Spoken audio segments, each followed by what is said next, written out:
Muita paz, meus amigos, para todos nós.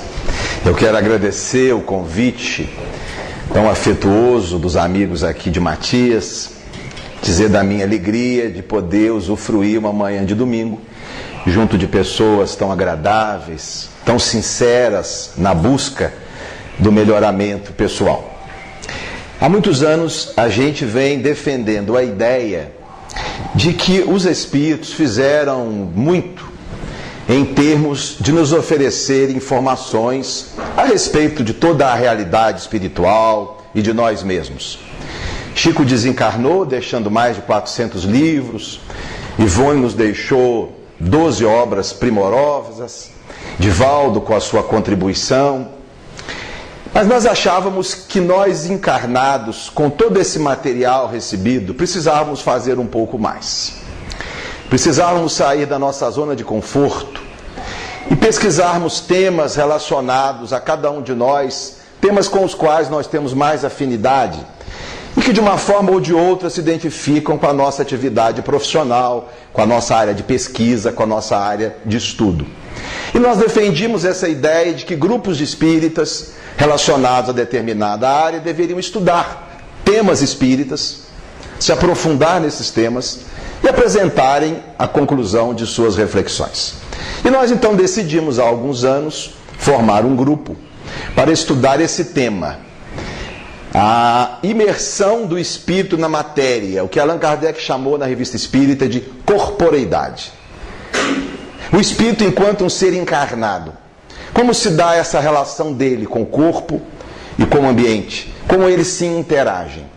Então esse grupo constituído das pessoas que estão relacionadas na capa, onde há um professor de genética, um professor de fisiologia, uma psicóloga, 2 engenheiros, um professor de química e eu, a maioria ligada ao ensino, nos reunimos durante um tempo estudando esse assunto e ao final resolvemos apresentar esse livro como uma contribuição ao movimento espírita, de uma reflexão, de um modelo, de uma ideia.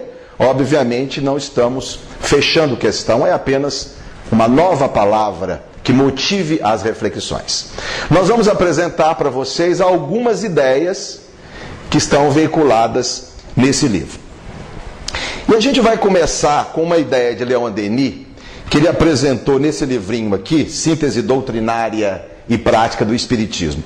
Leon Denis dizia que nós deveríamos começar o estudo da doutrina espírita respondendo essa pergunta aqui: que é o homem? Notem que a pergunta é: que é o homem? Não quem é o homem. Porque são duas perguntas muito diferentes, embora às vezes se confundam. Quando nós perguntamos quem é, nos referindo a qualquer coisa, nós estamos querendo saber as suas características exteriores, a sua objetividade, como ele é visto, a sua cor, a sua textura, quem é. Quando nós perguntamos o que é, nós queremos saber algo muito mais profundo. Não a sua objetividade, mas a sua intimidade, a sua substância. O que ele é na sua essência. Se a pergunta fosse quem é o homem, a resposta seria dada pela biologia. O homem é um animal da classe dos mamíferos, da ordem dos primatas, que tem 4 membros, que vive mais ou menos 70 anos. Quem é o homem? A pergunta é complicada, é o que é? Qual a sua essência? Qual a sua natureza íntima? Eu acho que quando Leon Denis nos propõe responder essa pergunta, que é o homem, o que ele está querendo na verdade, é saber o que nos fez como somos. Por que nós somos tão diferentes assim? Porque nós somos muito diferentes. Uns são baixos, outros altos. Uns são gordos, outros magrinhos. Uns gostam de futebol, outros gostam de espiritismo. Uns são calmos, outros agitados. Por que nós somos assim tão diferentes?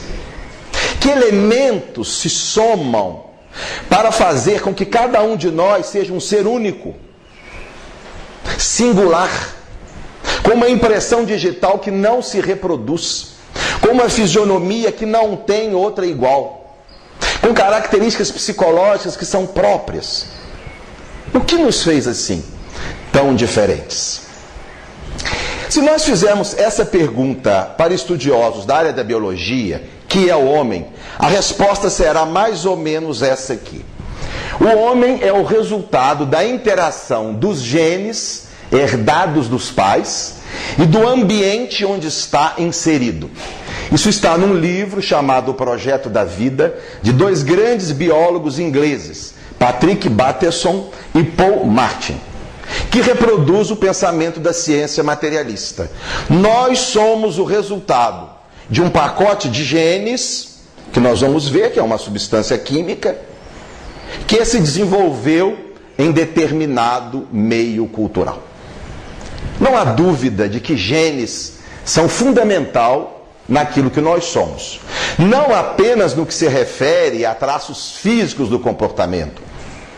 Altura, peso, predisposição a determinadas doenças, mas também a traços comportamentais.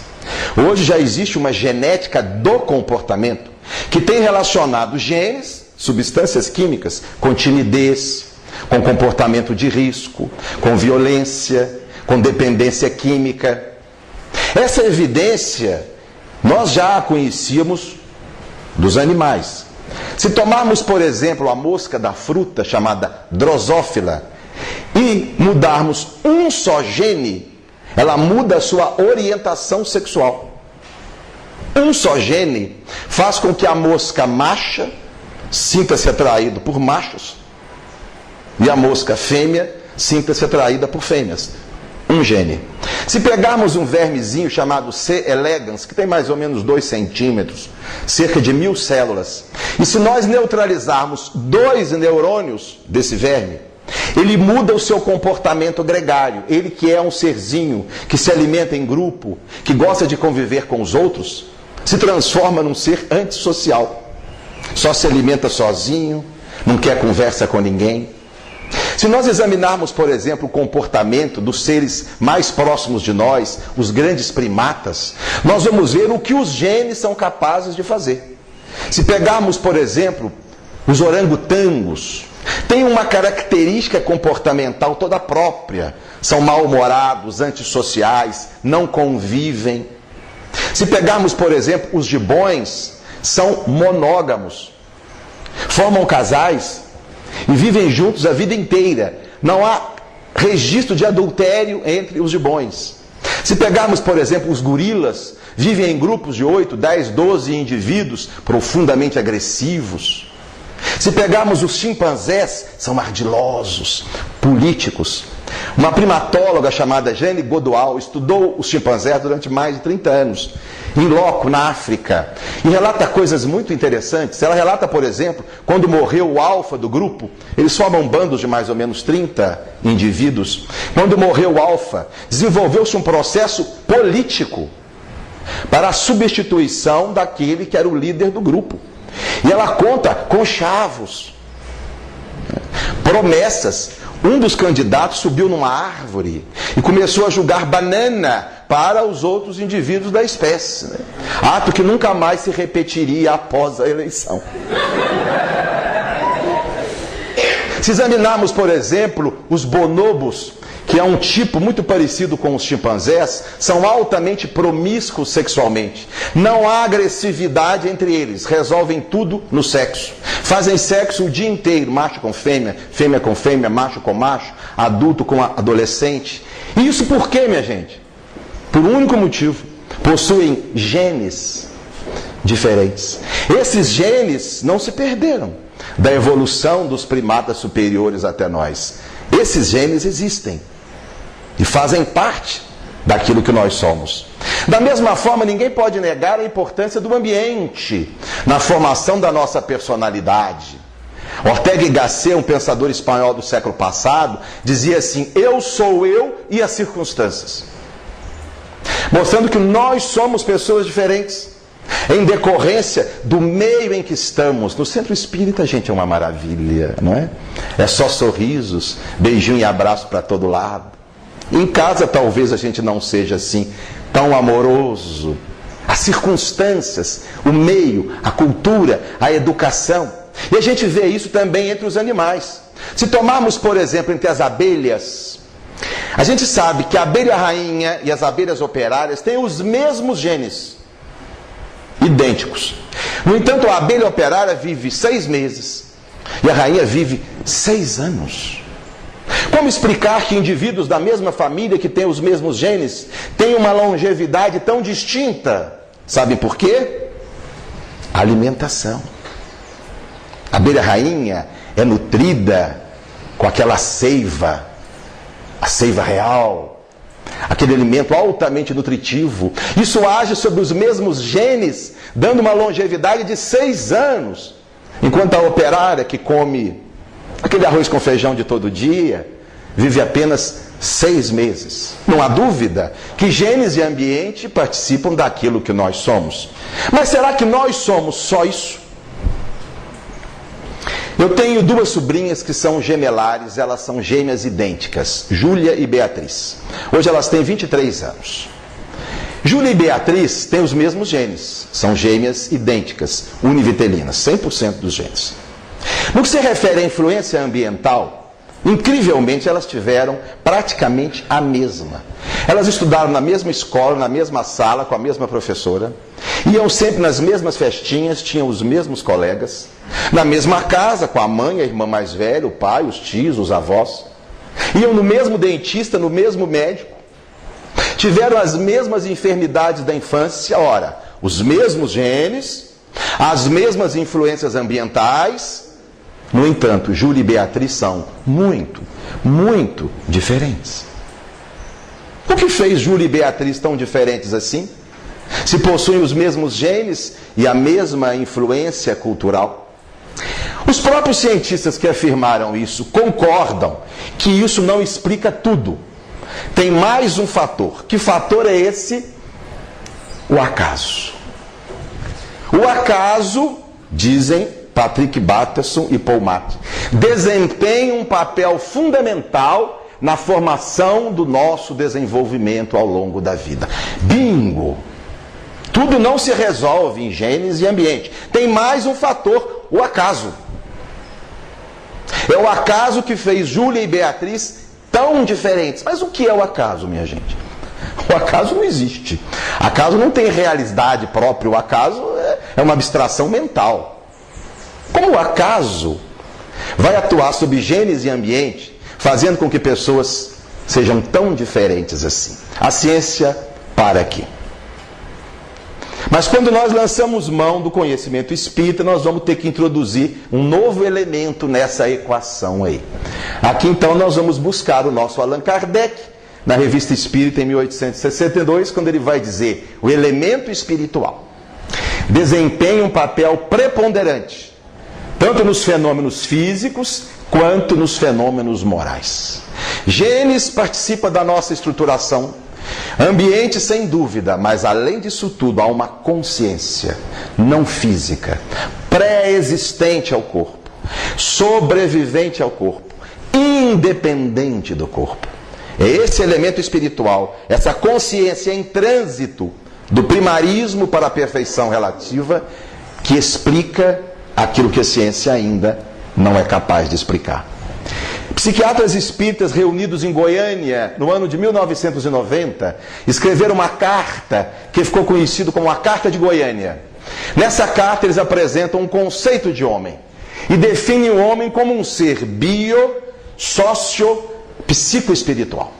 Notem que nessa conceituação dos nossos confrades psiquiatras estão contemplados os elementos citados por nós. O homem é é um corpo, constituído por genes que formaram um cérebro ao qual o espírito se serve.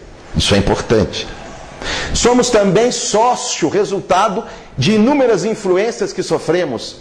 Influências no lar, fora do lar e antes mesmo do nascimento. Pois nós sabemos, e a ciência está começando a identificar, que intraútero, o bebezinho ali está, esse psiquismo em evolução, já suscetível de sofrer influência do pensamento da mãe e de fatos que se passam na família. Há uma série de doenças hoje já catalogadas na criança e no adolescente, como dor de cabeça, enurese noturna, fazer xixi na cama, transtornos emocionais, cuja origem se remonta à vida intrauterina. Esse espírito ali, numa situação absoluta de passividade, recebendo choques mentais deletérios de uma mãe em desequilíbrio, em transtorno, já prejudicando a sua formação psíquica, dando origem a enfermidades catalogáveis hoje pela ciência. Mas é também psicoespiritual. Tem uma mente, um psiquismo que não depende da matéria.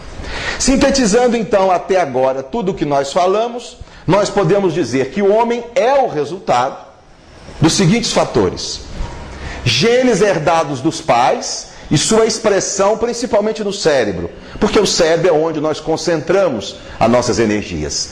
O ambiente onde nós estamos inseridos e o espírito encarnado. Nós somos tudo isso enquanto encarnados. A gente usa aqui a palavra personalidade, em vez da palavra individualidade.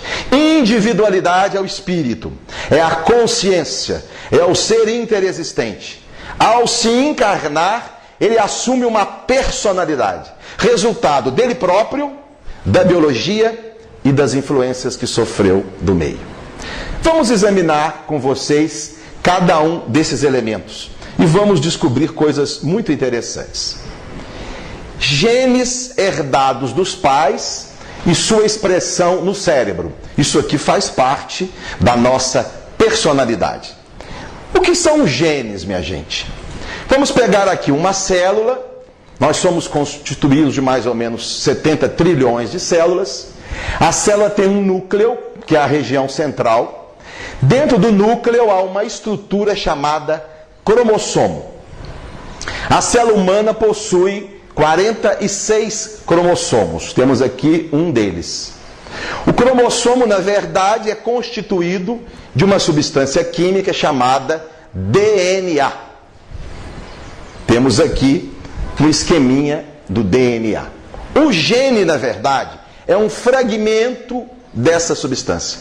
É um pedacinho dessa molécula. Então, lá na célula, no núcleo da célula, numa estrutura chamada cromossomo, nós temos uma molécula grande, uma substância química comprida, que é o DNA. Se nós formos cortar pedacinhos dessa molécula, cada pedacinho é um gene. Cada célula humana tem mais ou menos 30 mil genes. Mas por que essa estrutura, essa substânciazinha química é tão importante assim? Por que se fala tanto dos genes em nossa vida? Por um único motivo. Os genes são responsáveis pela síntese das proteínas do nosso corpo. Ora, minha gente, quase tudo em nós são proteínas. A pele é constituída de proteína, o colágeno. Os músculos têm proteína, mioglobina. O coração é formado de proteínas. Os anticorpos que nos protegem das doenças são proteínas. As enzimas que metabolizam os alimentos são proteínas. Ora, se quase tudo em nós são proteínas, e são os genes que definem as proteínas que o nosso corpo vai fabricar, a gente dá para entender a importância do gene. Como é que o gene faz isso? Ele faz isso através de uma outra substância química chamada RNA. Então nós temos aqui no gene, que é um trecho do DNA, lá no núcleo da célula. Esse trecho de DNA, ele faz uma cópia de si mesmo, uma reprodução de si, numa outra substância química chamada RNA. E esse RNA que vai lá para uma outra região da célula, chamada ribossomo, e vai fabricar a proteína que nós precisamos. Então, genes sintetizam a proteína, especificam as proteínas que nós vamos fabricar. E o que tem isso a ver com comportamento? O que tem a ver genes e proteína com timidez, com agressividade, com dependências químicas? Ora, isso tem a ver porque o nosso cérebro funciona a partir de uma rede de proteínas. Como os genes especificam as proteínas que nós vamos fabricar, e o cérebro funciona a partir de uma rede de proteínas, a gente começa a entender como genes, proteínas, têm a ver com comportamento humano. Porque enquanto encarnados, nós existimos através do cérebro. Tudo nós dependemos do cérebro. O cérebro é o recurso que o espírito se vale para interagir com a matéria física. É através dele. Os médiuns conseguem, de vez em quando, se exteriorizarem desse cérebro e entrar em contato com os espíritos. Mas isso é feito transitoriamente naquele momento. Em nossa vida de relação, ela se dá através dos cérebros. O cérebro funciona através de uma rede de células chamadas neurônios. Esses neurônios se ligam uns aos outros. Nós possuímos cerca de 85 bilhões de neurônios. Cada neurônio pode se interagir com mais de 1 milhão de outros neurônios. O cérebro funciona assim. Neurônios interagem com outros, formando redes. E essas redes respondem por aquilo que nós somos enquanto encarnados. Toda essa interação entre os neurônios se dá através de proteínas, que são sintetizadas a partir de ordens dos genes. Então a gente começa a entender a importância dos genes que recebemos dos nossos pais, que vão construir o cérebro que nós teremos durante toda a nossa encarnação. Se o cérebro não funciona bem, se possui determinadas características, o espírito, enquanto encarnado, terá que se submeter a essas características. E a gente começa já com algumas provocações da ciência. Esse caso foi muito estudado e ainda hoje é estudado por estudantes de psicologia. O caso de Phineas Gage. Esse cidadão, final do século XIX, nos Estados Unidos, trabalhava numa rede que construía estradas de ferro. Ele estava socando com um ferro um buraco onde havia pólvora, preparando para a construção. Quando uma fagulha, houve uma explosão. Esse ferro de mais ou menos 1 metro de comprimento entrou para a região do seu osso malar e saiu no topo do crânio. Foi atendido pelos amigos, todos apavorados, mais do que ele, porque na verdade quase não sentiu nada além da dor. Foi levado para o médico examinou. Curiosamente ele continuava falando, ouvindo, movimentando os braços, movimentando as pernas. Recebeu alta, foi para casa, só que nunca mais foi o mesmo. Ele, que era uma pessoa cortês, agradável, educado, gentil com as mulheres, após essa lesão tornou-se uma pessoa extremamente obscena, desagradável, impaciente, sem nenhum senso, sem nenhuma lógica, uma pessoa tão incapaz que teve que ser aposentado por invalidez. O que aconteceu com Phineas Gage? Uma região do seu cérebro, chamado córtex pré-frontal, sofreu uma maceração, uma lesão. O córtex pré-frontal é a região do cérebro onde o espírito expressa o juízo, o autocontrole, o equilíbrio pessoal. Lesada a região do cérebro, através da qual o espírito vivencia o autocontrole, Phineas Gage perdeu essa capacidade de senso, de lógica, de vida social, tornando-se uma pessoa extremamente desagradável. Mais recentemente, um caso ainda mais dramático se deu nos Estados Unidos. Esse belo jovem, Charles Whitman, era estudante de arquitetura final dos anos 60. Uma criatura razoavelmente normal, casado, fazia arquitetura na Universidade de Austin, no Texas, quando certa manhã acorda meio estranho. Pega algumas armas que possuía, vai à casa, assassina a esposa enquanto dormia, vai à casa ao lado, mata a própria mãezinha, vai para o edifício mais alto da Universidade de Texas, no Austin, e põe-se a atirar em pessoas que lá passavam, matando quase 2 dezenas de indivíduos. A polícia é chamada, há uma troca de tiro, ele é morto. O seu corpo é levado para a necrópsia. E os médicos encontram, durante a necrópsia, uma lesão como essa. Um grande tumor na mesma região do córtex pré-frontal, a área da consciência, do juízo. E certamente concluíram uma equipe de psiquiatras e neurologistas que o acompanharam. Esse tumor, promovendo profundas lesões no córtex pré-frontal, foi responsável por aquele surto psicótico agudo, levando a um surto onde matou dezenas de pessoas. Eu cheguei a ver alguns casos assim. Logo que eu formei, que eu vim para Juiz de Fora, após a residência, eu fui trabalhar numa clínica psiquiátrica, na condição de clínico geral. Eu cheguei a ver alguns casos impressionantes, de loucura, de perturbação psíquica grave, e que na investigação detectou-se que a causa era física, e que a resolução do problema físico reverteu o problema de loucura. Eu me lembro de um caso de um cidadão, um brasileiro mais ou menos típico, brasileiro tomador de cerveja, mulherengo, pescador, né? Caminhoneiro, era um cara bom vivant, casado, tinha 3 filhas. De repente ele abandona o botequim, larga os amigos da pescaria, compra uma Bíblia, torna-se profundamente religioso, começa a ir na missa todos os dias, obriga a mulher e as filhas a não usar mais a calça comprida, tinham que o acompanhar para a igreja, e como estava religioso demais, foi chamado o médico. E o médico fez um diagnóstico de esquizofrenia. Provavelmente delírios religiosos, esquizofrenia, e propôs a sua internação na época na Clínica São Domingos, onde eu trabalhava como clínico. E lá estava internado, tomando os medicamentos, sem nenhum tipo de melhora, quando certa manhã ele cai e entra em coma. Ora, um doente psiquiátrico não entra em coma. Coma é um problema físico, neurológico.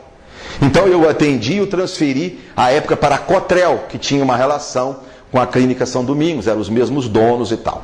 E aos cuidados de um neurologista, que ele solicitou uma tomografia do cérebro, que mostrou um grande tumor nessa região, no córtex pré-frontal. O tumor foi retirado e ele ficou curado, ateu novamente, mulherengo novamente, tomador de cerveja novamente. Notem, minha gente, como nós estamos profundamente dependentes dessa caixa que aqui está.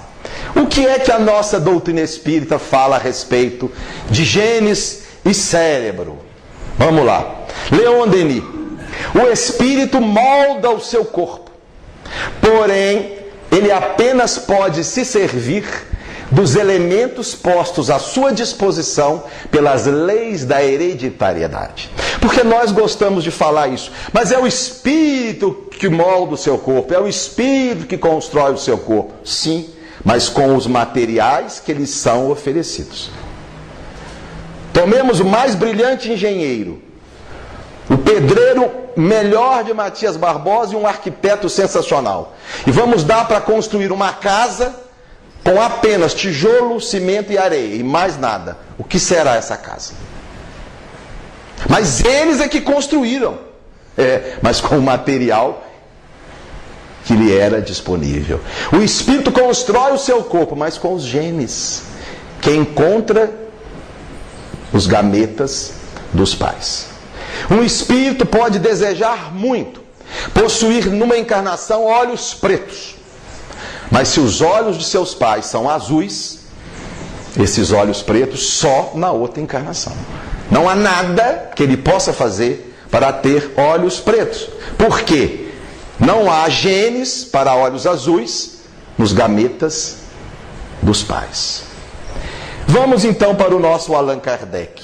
Logo na introdução de O Livro dos Espíritos, item 6, Kardec já informava, a gente lê, mas não entende.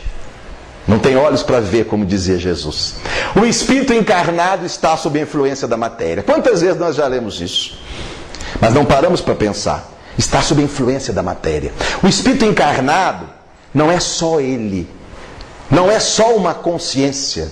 Não tem todas as suas funções, todas as suas percepções. Tudo isso passa por um filtro chamado cérebro, corpo físico. Ainda Kardec, a matéria é o liame que escraviza o espírito. Minha gente, nós, enquanto encarnados, somos escravos da matéria. O pessoal gosta muito de elogiar o cérebro. O cérebro é um órgão extraordinário, 85 bilhões de neurônios. Eu acho o cérebro uma hora abacaxi que nós recebemos. O cérebro é uma prisão sem grades. O cérebro limita as nossas percepções, a nossa capacidade de apreensão, limita a nossa inteligência. Cérebro para nós É uma bomba. É uma prisão. Querem alguns exemplos? Memória. Nós já vivemos centenas de encarnações. O que é que nós nos lembramos disso? Nós somos seres desmemoriados. O cérebro nos coloca seres sem memória. Por quê? Porque essas experiências que nós vivemos em outras encarnações não estão registradas no cérebro. Nós temos que trabalhar com os registros físicos, biológicos, impressos nos neurônios. Somos seres desmemoriados. Mais um exemplo. Nós estamos mergulhados num oceano de sons. Mas nós só conseguimos registrar aqueles que têm uma frequência de 20 a 20 mil Hz. Baleias e elefantes escutam melhor do que nós, ouvem no infrassom, abaixo de 20 Hz. Cãezinhos ouvem melhor do que nós, percebem no ultrassom, acima do 20 mil Hz. Nós não conseguimos. Mas enquanto espíritos, nós não conseguimos registrar esses sons? Claro, minha gente. E muitos outros. Mas enquanto espíritos encarnados, não. Por quê? Porque o cérebro foi estruturado pela evolução para só registrar sons na faixa dos 20 aos 20 mil Hz. Nós estamos mergulhados no oceano de ondas eletromagnéticas. Aqui passa raio-x, infravermelho, ultravioleta, raios gama. Mas nós só conseguimos registrar ondas eletromagnéticas no espectro da luz visível, entre 400 e 700 nanômetros. Qualquer radinho de pilha pega ondas eletromagnéticas que nós não pegamos. Mas como espíritos, nós registramos isso e muito mais. Como espíritos, Alexandre foi capaz de ver o cromossomo que iria constituir o corpo físico de Sigismundo. E atuou no gene para permitir que ele tivesse uma lesão cardíaca menos grave. O espírito viu isso. O espírito vê molécula. Mas enquanto encarnado, a gente tem que ver 400 a 700 nanômetros. Por quê? Porque o nosso cérebro não permite. E o pior, a gente ainda fica velho. Aí começa aquele negócio, esquece nome de filho, troca nome de neto, né? Vai amarrar o sapato, tem um jeito na coluna, né? Vai pegar o sabonete, cai no chão. Meu pai, uma vez, coitado, cansado de tantas vezes ter que abaixar para pegar o sabonete na hora do banho, entrou no banho, pegou o sabonete, olhou e disse: já que você vai cair mesmo, então cai de uma vez. Eu gosto muito da história de um cidadão que precisava reencarnar de todo jeito. Vocês devem conhecer essa história. Mas ele não queria porque a última encarnação não tinha sido boa, e o seu anjo guardião: não, mas você tem que ir, você precisa prosseguir na sua evolução, tem pessoas que dependem de você. E no final ele disse: bom, eu vou, mas com uma condição. Vocês vão me avisar quando estiver chegando a época da minha morte, para eu me preparar, deixar as coisas arrumadas, não quero criar problema para minha família. Tudo bem, pode ir, nós te avisamos. Ele veio, viveu 75 anos, certa manhã acorda com um infarto fulminante, morto, acorda lá furioso. Vocês são tratantes, me avisaram que eu ia desencarnar para eu me preparar, essa coisa toda, mas não avisaram nada. E o anjo guardião: engano seu, avisamos sim. Lembra um dia que você foi ler o jornal e teve que esticar o braço assim, aí foi no oftalmologista? Lembro, primeiro aviso. Você lembra um dia que você sentiu uma coceirinha assim, foi olhar, estava raliando? Lembro. Segundo aviso. Lembra aquele dia que você estava com uma dorzinha de cabeça, foi medir a pressão estava alta? Lembro. Terceiro aviso. Como nós não te demos aviso? Nós te demos uma série de avisos. São então as nossas dependências físicas. Ainda Allan Kardec: o exercício das faculdades depende dos órgãos que lhe servem de instrumento. Um espírito pode ser o mais extraordinário musicista da história. Se ele não recebe um cérebro com circuitos apropriados para a música, ele pode até gostar muito de música, mas não vai ser um grande músico. Da mesma forma que vocês imaginarem o mais extraordinário violinista da história, lhe deem para um concerto um violino faltando uma corda? O mais brilhante pianista da história, mande-o para um concerto com um piano faltando 5 teclas? É o espírito na dependência do cérebro. O espírito possui a faculdade, mas se o cérebro não tem uma estrutura biológica, uma rede de neurônios que permite a exteriorização dessa virtude naquela encarnação, ela não se dará. Podem não manifestar-se certas faculdades durante determinada existência física. Porque essas faculdades que são do espírito, para se manifestar, dependem de um corpo físico apropriado. Quando a gente toma, por exemplo, indivíduos, às vezes, com muitas limitações intelectuais, e a gente logo, mas é do espírito? Pode não ser. Pode não ser. Pode ser um problema físico, um cérebro que não permite o desenvolvimento da intelectualidade. Hoje já se sabe as regiões do cérebro que respondem pela inteligência humana. O tamanho do cérebro conta, a quantidade de substância cinzenta no lobo frontal, a velocidade com que o impulso sai de um neurônio para o outro. Há cérebros mais dotados intelectualmente do que outros. E o espírito? O espírito também conta, mas ele tem que trabalhar a partir daqueles recursos que o cérebro lhe oferece. Ainda Kardec: o espírito encarnado, sofrendo a influência do organismo, seu caráter se modifica segundo as circunstâncias. Kardec está falando de caráter, minha gente. Caráter é o quê? É virtude, é vício. Kardec fala de vícios inerentes à matéria. Vícios como imperfeições da matéria. Então, em determinada encarnação, nós vamos lutar com mais dificuldades para vender, por exemplo, o cigarro. Se recebemos genes que contribuem para a dependência física, nós poderemos lutar com maior dificuldade no campo da gula, da obesidade, porque tem uma herdabilidade de 80%, ou seja, a genética explica 80% da obesidade humana. São problemas que o espírito vai enfrentar para aquela encarnação. São dificuldades que são biológicas e ele vai ter que trabalhar com elas.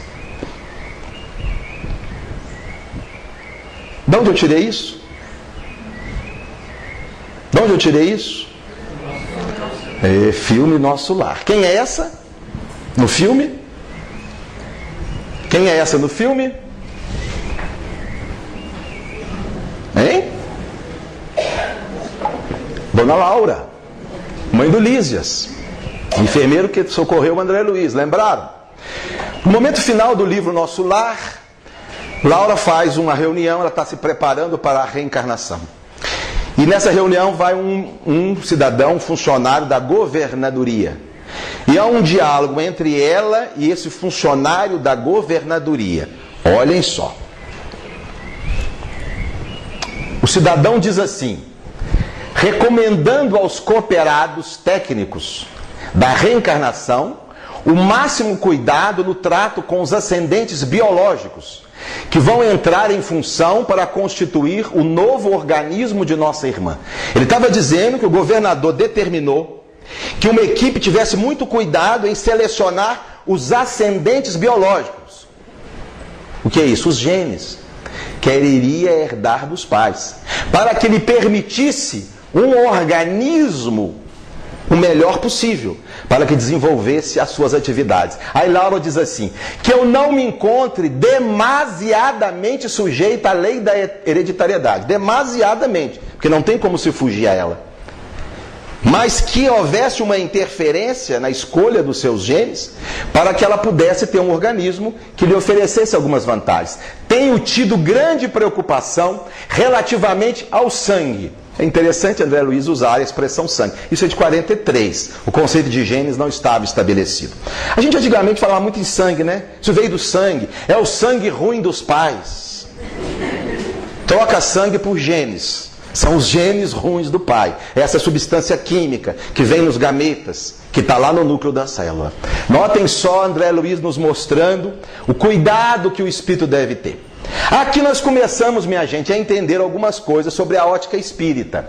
As deficiências intelectuais na síndrome de Down, o mongolismo, aqueles indivíduos portadores de deficiências mentais graves, Aquela dificuldade intelectual é do espírito? Não. Aquilo é do cérebro. Ele tem uma deficiência num cromossomo de número 21, que em vez de ter 2, tem 3. Isso faz com que o cérebro desse indivíduo não tenha uma potência intelectual. E ele então é um indivíduo, uma criança com dificuldades intelectuais. O espírito em si mesmo não tem essa deficiência. Existe um livro chamado Castelo das Aves Feridas, escrito por Nancy Pullman. Nancy é uma médium de desdobramento, enfermeira, psicóloga, de um grande educandário espírita de São Paulo.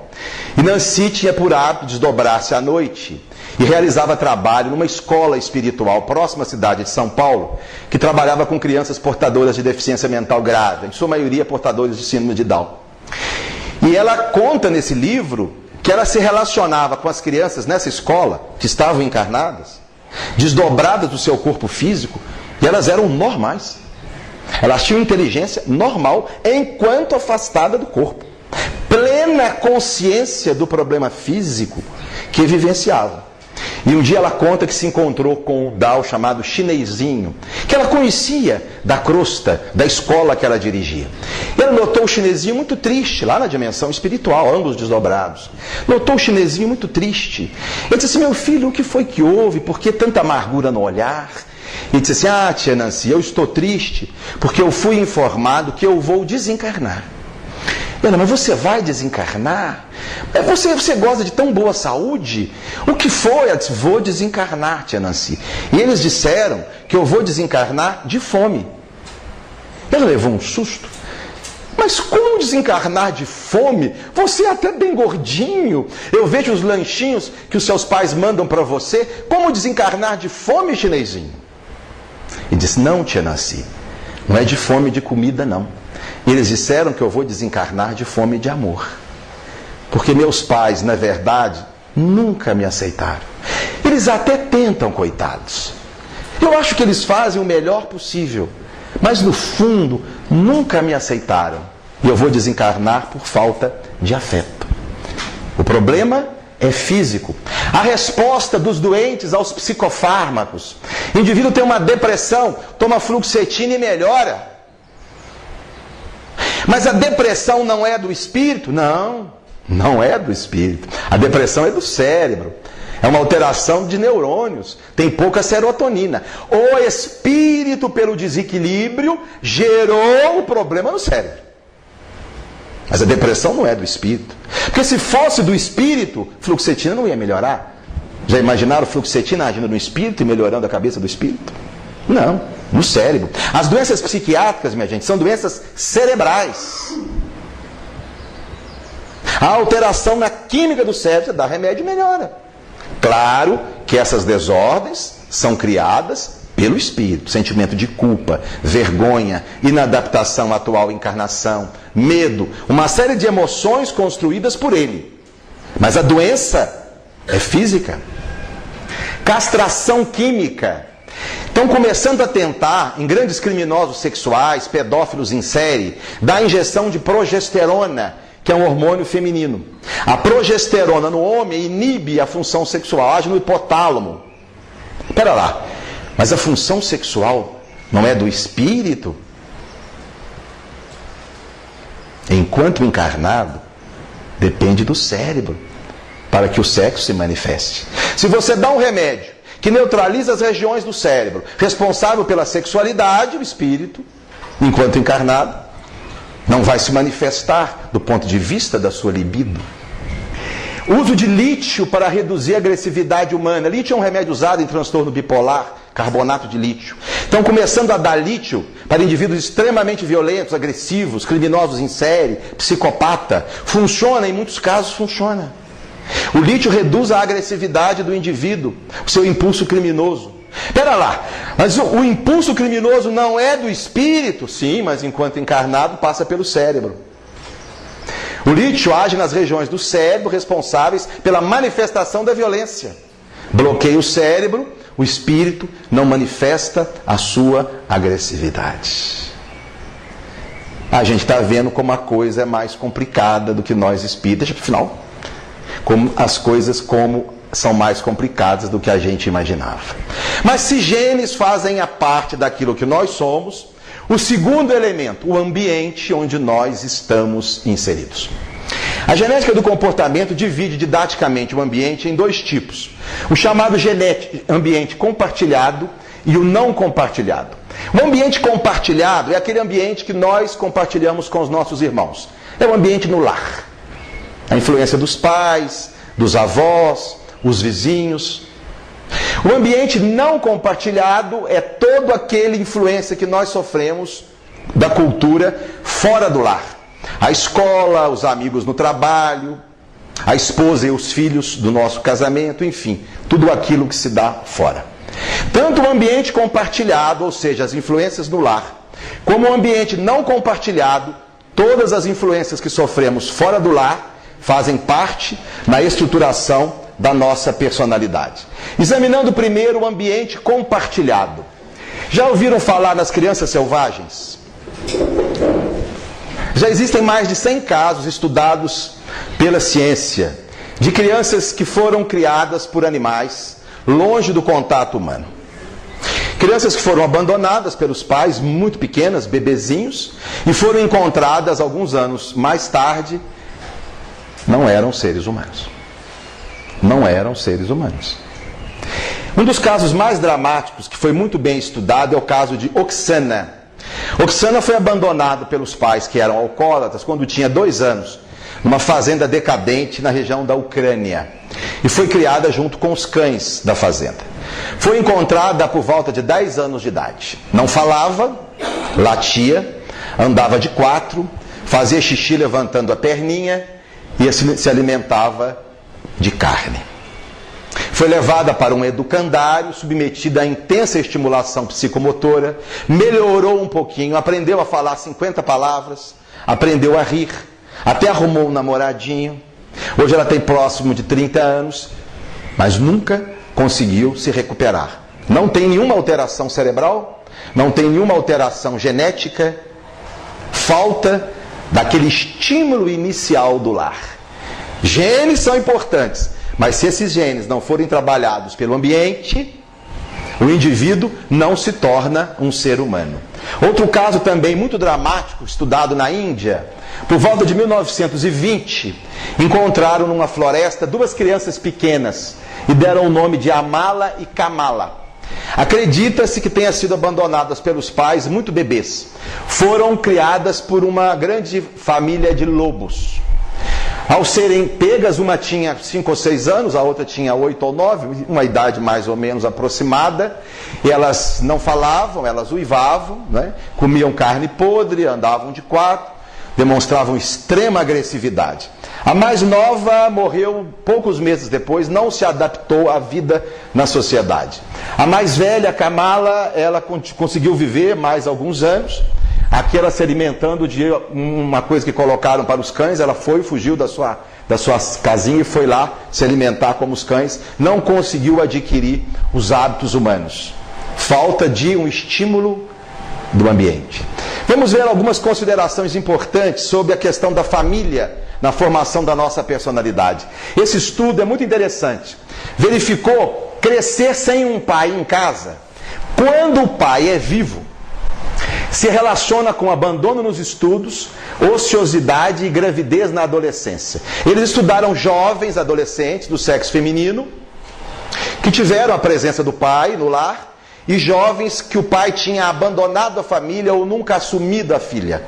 E passaram a comparar dados nesses 2 grupos. E foi evidente que o grupo das jovenzinhas adolescentes, que não havia a presença do pai, havia maior fracasso escolar, dificuldade para estudar e trabalhar, e muitas se envolviam sexualmente muito jovens. Se o pai tivesse morrido, isso não se verificava. Isso não se verificava. Esses dados negativos só se dão quando existe o pai, mas ele não está presente no lar. Mostrando que reencarnação é para ter pai e mãe juntos, sempre que possível. Maus tratos na infância estão relacionados a comportamento antissocial no adulto. Eu estou mostrando dados científicos, gente. Nós espíritos sabemos disso. Mas a ciência precisava se manifestar. Robert Plomin é o maior estudioso em genética do comportamento, é um inglês.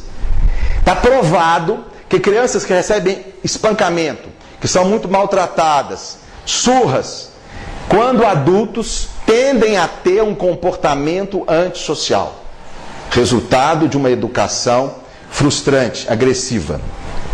Filhos adotados, cujos pais adotivos tinham condenações criminais, têm risco aumentado de comportamento criminoso. Porque eles já sabiam que o filho biológico também tem. Indivíduos criados longe do pai, se o pai tem comportamento criminoso, ele também tem. Mostrando que gene influi na delinquência. Mas também os adotivos. Mostrando que a convivência no lar com o indivíduo que tem um comportamento de risco criminoso contribui sim para o comportamento criminoso do filho. Paulo Dalgalarrondo, um psiquiatra da Unicamp, grande estudioso de tóxico na adolescência. O mais importante fator inibidor do uso de drogas: ter uma família estruturada. De todos os fatores relacionados com dependência química no adolescente, de todos os fatores, o mais evidente, o mais importante do ponto de vista estatístico: família. Família equilibrada, família harmônica, família saudável, família onde as pessoas se tratam bem, famílias que têm religião, famílias que cultivam bons hábitos. É o mais importante fator relacionado à dependência química. Isso é um dado científico. Vamos ver agora alguma coisa sobre a nossa doutrina espírita. Uma única citação de Kardec, teríamos muitas. Cumpre ao pai auxiliar o desenvolvimento intelectual e moral do filho, para fazê-lo progredir. É missão dos pais. E é lamentável a gente ver ainda tanta despreocupação, até mesmo em famílias espíritas, particularmente com os homens. Quantos indivíduos, na verdade, se comportam como meros reprodutores humanos, às vezes espíritas. Arruma um filho com uma aqui, larga para lá, arruma um filho com outra colar, e alguns batem no peito e dizem: mas eu dou pensão. Como se dar pensão resolvesse todos os problemas. A presença do pai é para estar junto, é buscar na escola, é para ir na festa escolar, é para sentar do lado, é para brincar, é para ajudar no dever, é para dormir juntos. Eu me lembro quando eu era bem pequeno, o quanto meu pai representava para mim e para os meus irmãos. Era algo importante. No momento em que ele chegava do serviço, nós parávamos tudo o que estávamos fazendo e íamos para lá, para recebê-lo. Muitas vezes pegávamos panela velha e começavam a bater pela casa, como se fosse uma fanfarra, em homenagem àquela pessoa que retornava por lá e era importante para nós. Tempos depois eu fui ter os meus 2 filhos. Eu pude vivenciar essa emoção de uma outra maneira. Eu chegando em casa e os 2 pequenininhos me esperando o pai. Um já de futebol, era tipo atleta. O outro com o tabuleiro de xadrez já montado, já mexido a primeira parte, era o intelectual. E minha esposa dizia: desde 3 horas da tarde estão assim te esperando. E eu chegava, invariavelmente eles faziam a mesma pergunta: pai, tem palestra hoje? Se eu dissesse que sim, eles não reclamavam, não comentavam. Parece que sentiam que além dos compromissos familiares, nós temos outros. Mas se eu dissesse hoje não, eles levantavam os bracinhos e diziam: oba! Porque hoje o pai era deles, o pai era só deles. Mas se o ambiente compartilhado é fundamental, o ambiente não compartilhado, as influências que nós sofremos por toda a vida, são muito mais importantes do que nós imaginamos. Porque a gente tem uma ideia equivocada que a personalidade se forma ao final da adolescência e está acabado, e a gente vai ser o mesmo o resto da vida. Não é assim. Nós nos mudamos e somos influenciados pelo ambiente a vida inteira. Nós somos capazes de promover modificações em nossa estrutura de pensamento a vida inteira. Influências que sofremos de fora. Nessa universidade nos Estados Unidos, na Universidade de Berkeley, eles fizeram uma experiência revolucionária. Nessa universidade, os alunos moram na própria universidade em quartos com duplas. Eles pegaram alunos que estavam se iniciando no curso, no primeiro período, e submeteram esses alunos a testes psicológicos. Eles assistiam 2 filmes, uma comédia com Robin Williams e uma tragédia, e responderam testes psicológicos para fazer um estudo da personalidade desses estudantes. Eles guardaram as respostas por 5 anos. Ao término da faculdade, eles voltaram a tomar esses mesmos estudantes e voltaram a dar testes equivalentes, assistindo igualmente 2 filmes e anotando os resultados dos testes psicológicos. E eles verificaram uma coisa fantástica.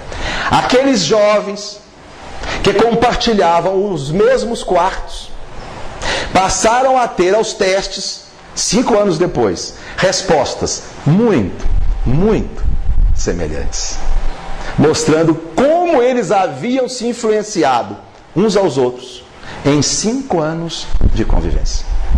Isso tem levado alguns psicólogos a estudar o que se chama de teoria das janelas quebradas. Nós somos pessoas diferentes em decorrência do ambiente onde estamos. Nós nos comportamos de maneiras diferentes. Se a circunstância do meio é X ou se a circunstância do meio é Y. Eles fizeram um cenário num estudo muito curioso. No primeiro cenário era uma lanchonete, onde tudo era absolutamente limpo. As paredes pintadinhas, as lixeiras arrumadas, não tinha um papel no chão. Funcionários cuidavam neuroticamente da limpeza.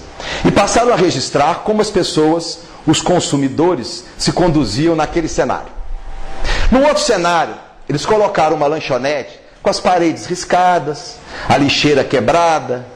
Os funcionários deixavam de propósito um lixo no chão e passaram a verificar como as mesmas pessoas, sem saber que estavam sendo filmadas, se comportavam naquele cenário. E a diferença foi absurda, mostrando que as pessoas, num ambiente limpo e organizado, eram pessoas mais cuidadosas com a própria sujeira. Quando o ambiente não correspondia aos aspectos de higiene, os frequentadores, igualmente também, não se preocupavam com aquela higiene. Por isso Paulo Freire, esse espírito extraordinário, quando assumiu a Secretaria de Saúde da Prefeitura de São Paulo, o governo Erundina, em 1980 e poucos, a primeira coisa que ele fez, mandou arrumar as escolas públicas, pintá-las, arrumar as cadeiras, e disse: se nós queremos ensinar essas crianças a serem cidadãos de bem, primeiro, dar a elas um ambiente decente para estudarem. Porque se nós não dermos a elas esses ambientes, nós não podemos cobrar absolutamente nada dessas crianças. E a mídia, minha gente? Mídia influi na nossa personalidade enquanto adultos? Mídia é capaz de mudar os nossos comportamentos? Muito mais do que nós imaginamos. Um primeiro exemplo negativo se deu num país da Ásia chamado Butão. Esse país é uma monarquia. Não havia televisão nesse país. Nos anos 80, o rei decidiu implantar lá uma rede de televisão. E eles, pela primeira vez na história, começaram a assistir Xuxa, Ana Maria Braga, novelas da Globo, Faustão, etc. Após a introdução da televisão nesse país, as taxas de divórcio, suicídio, homicídio, delinquência subiram de forma vertiginosa. Mas a mídia não faz só coisa ruim, faz também coisa boa. E nós temos no Brasil a queda dramática do número de fumantes no nosso país. Resultado de um trabalho educativo do qual a mídia participou. Os mais antigos, como eu, se lembram como eram as coisas há 30 anos atrás. Fumava-se em qualquer lugar, minha gente. Professores fumavam nas salas de aula. Médicos fumavam atendendo seus pacientes. Na cidade de Guarani havia um médico, grande figura, um líder humanitário, Dr. Armando Xavier Vieira, grande fumante. Na sua mesa no consultório tinha um cinzeiro de 1 palmo de profundidade. Ficava entupido de cinza. Ele fumava 2, 3 cigarros em cada consulta.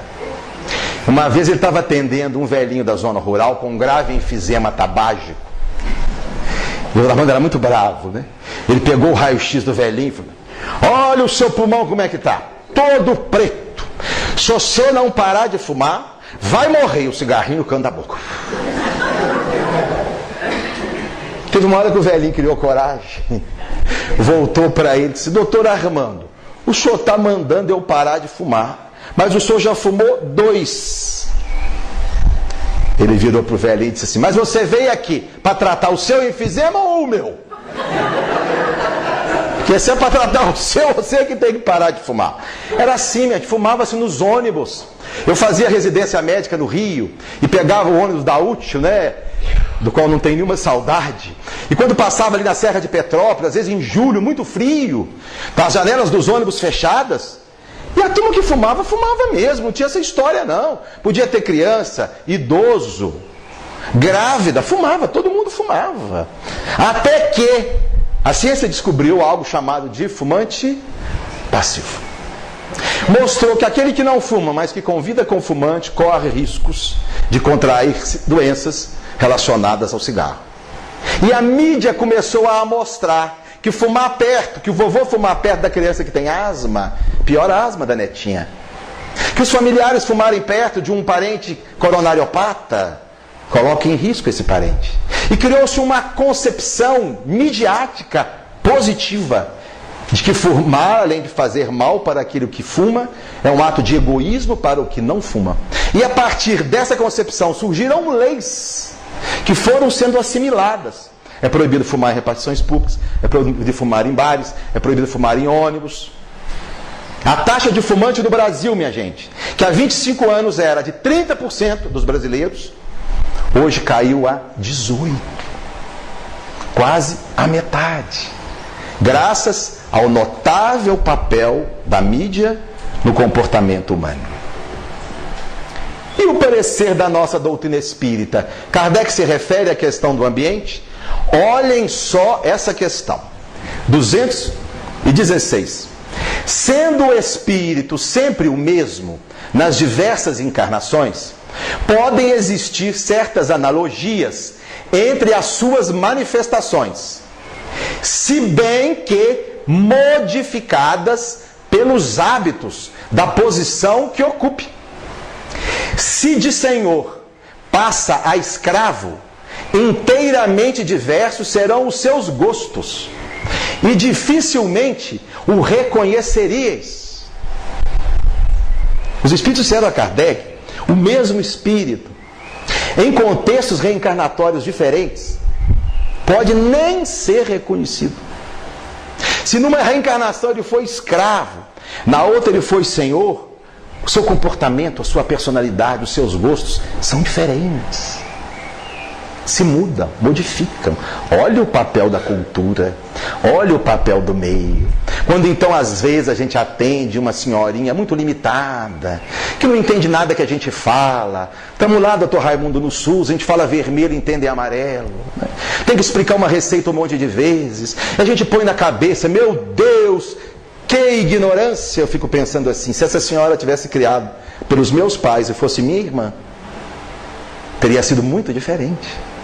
Porque teria recebido estímulos que ela não recebeu. Nem tudo é espírito, nem tudo são os genes. O meio, a cultura, a influência dos pais tem um papel extraordinário.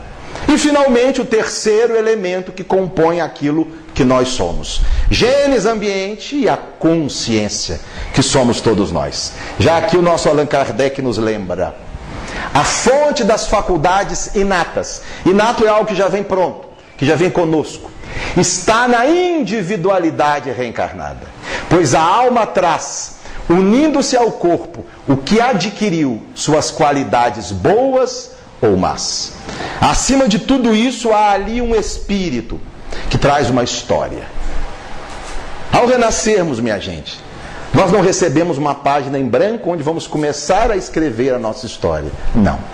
Nós recebemos muito mais um formulário a ser preenchido. Preenchido a partir de itens, de quesitos que nós fomos criando a partir das nossas vivências anteriores. As regiões onde vivemos, as pessoas com as quais convivemos, as experiências profissionais, as doenças que tivemos, o tipo de morte, mas principalmente os erros e o acerto. Tudo isso vem como um pacote no nosso inconsciente. E são as nossas inclinações.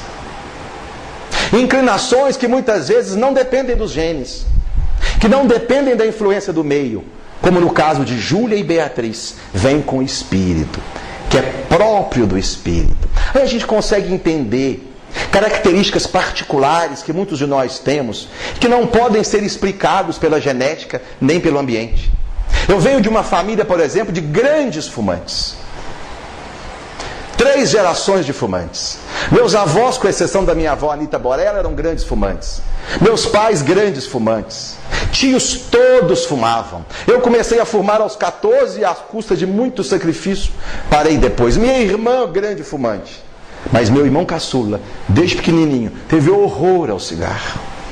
Numa família onde lá estavam os genes do tabaco, onde estava a cultura do cigarro, nunca quis fumar.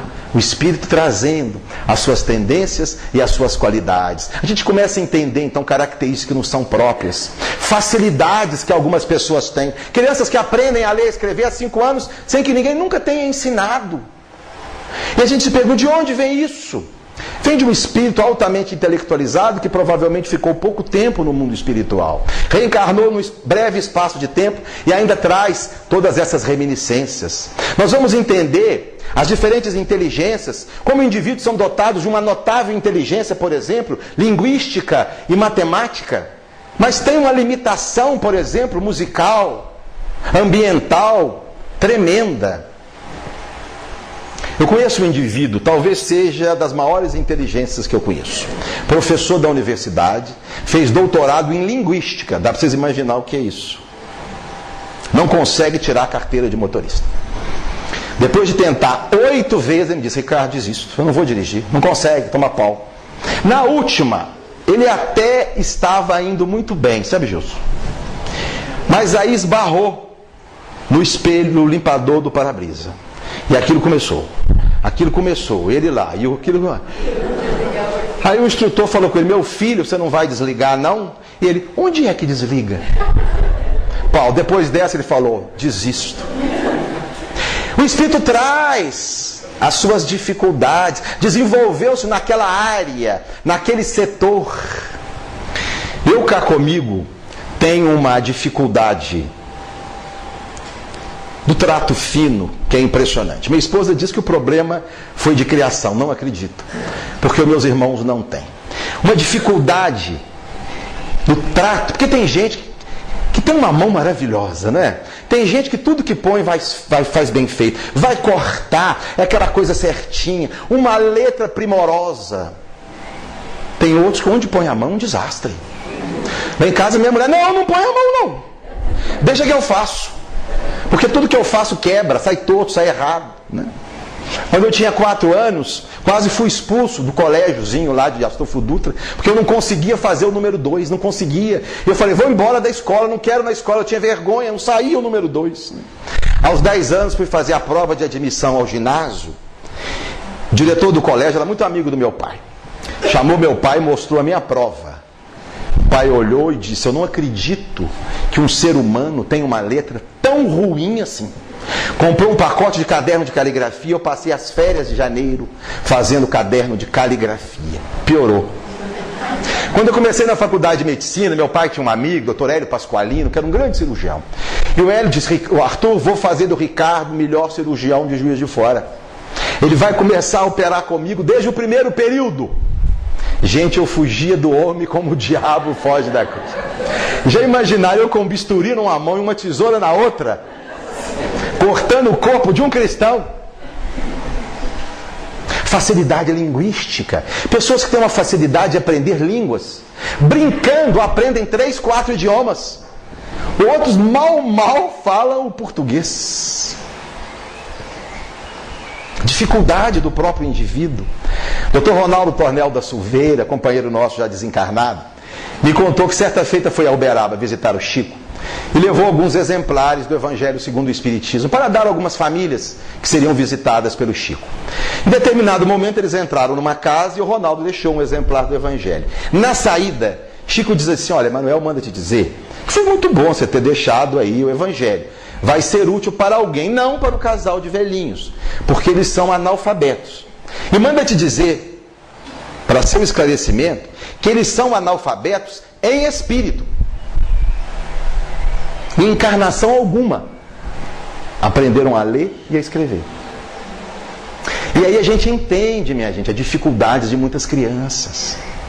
Não aprende. A professora, coitadinha, não sabe o que faz. Manda para o psicólogo, devolve, não tem nada. Manda para o neurologista, devolve, não tem nada. Como é que não tem nada se não aprende? É o espírito que está agora, pela primeira vez, se identificando com a técnica do aprendizado. Então nós somos tudo isso. E temos que entender como nós, então, já nos aproximando da reflexão final, nos relacionamos com os genes, o cérebro e o ambiente. Nós somos a individualidade. Nós somos uma consciência que está transitoriamente domiciliada num corpo físico. Como nós nos relacionamos com os genes e o ambiente? No primeiro momento, uma reflexão do espírito com os genes. O espírito interage com os genes em 3 situações diferentes. No momento da fecundação, na formação do cérebro, ainda no útero materno, e durante toda a vida, na expressão dos genes. Nós espíritas conhecemos bem esse mecanismo. De 300 milhões de espermatozoides liberados no ejaculado humano, só um vence a corrida. De 400 mil óvulos no ovário feminino, só um é ovulado e é liberado. Qual o espermatozoide dos 300 milhões? Qual o óvulo dos 400 mil? A ciência diz que é o acaso, é a aleatoriedade. Nós sabemos que é o espírito que ali está. É o espírito reencarnante, com seu psiquismo, com seu magnetismo, que vai atrair o espermatozoide e o óvulo com os genes que vão formar o corpo que ele precisa. Onde está impressa as suas necessidades reencarnatórias. Onde está impresso o seu eu. Quando então nós dizemos que nós dependemos dos genes, sim, mas temos que lembrar também que somos nós que os selecionamos. Somos nós que os escolhemos no momento da fecundação. Mas há algo que precisa ser compreendido. Nós, como espíritos, não conseguimos escolher os 30 mil genes do jeito que a gente quer. Porque alguns genes vêm em pacote. Alguns genes estão em região do cromossomo que sempre virão juntos. Não tem como eu escolher o gene A e não o B. Então pode acontecer que determinadas características que nós possuímos, que não foram escolhidas por nós, mas que vieram no pacote, vieram acompanhando outros genes que são mais importantes na sintonia conosco. Vamos imaginar, por exemplo, um indivíduo que é um espírito músico, que nessa encarnação vem com compromissos na música. Ao atrair os gametas do pai, ele vai buscar o espermatozoide e o óvulo, que tem genes que vão permitir a construção de um cérebro musical. Mas vamos imaginar que junto com esse gene musical venha um gene, por exemplo, da calvície. Ele será um grande músico, calvo. Mas a calvície não é karma? Não. Veio no pacote. Veio junto com os genes que eram fundamentais para a sua encarnação. O segundo momento onde o espírito vai atuar já na formação do novo corpo. O espírito ali, já reduzido, o seu psiquismo, cria o campo magnético onde as células do embrião e do feto vão se desenvolver. E é por isso que a célula do rim vai para o rim, não vai para a perna. É por isso que a célula do coração não vai para o neurônio. A ciência não sabe dizer como. As células vão se diferenciando paulatinamente e cada um vai para o lugar certo. Por quê? Porque tem um molde ali. Tem ali um molde, é o espírito com seu perispírito, criando a forma, onde as células vão se dividir e cada uma vai para o lugar certo. Então o espírito age também, interferindo ali na construção do seu cérebro. Escolheu os genes, age na construção do cérebro. E além disso, vai agir nos seus genes durante toda a vida. É o que se chama de epigenética. O que é isso? Epigenética é a influência externa sobre os genes. Não basta nós termos um gene. Esse gene tem que ser ativado, senão ele não funciona. Nós temos 200 tipos diferentes de célula. Do rim para filtrar o sangue, do cérebro para disparar impulso, do coração para contrair. Todas essas células têm os mesmos genes. Ora, mas se elas têm os mesmos genes, elas deveriam fazer as mesmas proteínas. As células tinham que ser iguais e com a mesma função, não? No entanto, não é assim. Por quê? Porque, embora os genes sejam os mesmos, nem todos estão ativados em todas as células. A célula do rim tem ativado genes que vão fazer com que ela funcione como o rim. A célula do coração tem ativado genes que vão fazer com que ela funcione como um coração. O espírito é senhor da genética. O espírito pode receber esses genes e não ativá-los. Se eu recebo dos meus pais genes relacionados à violência, terei uma tendência violenta? Sim. Serei obrigatoriamente violento? Não. Não.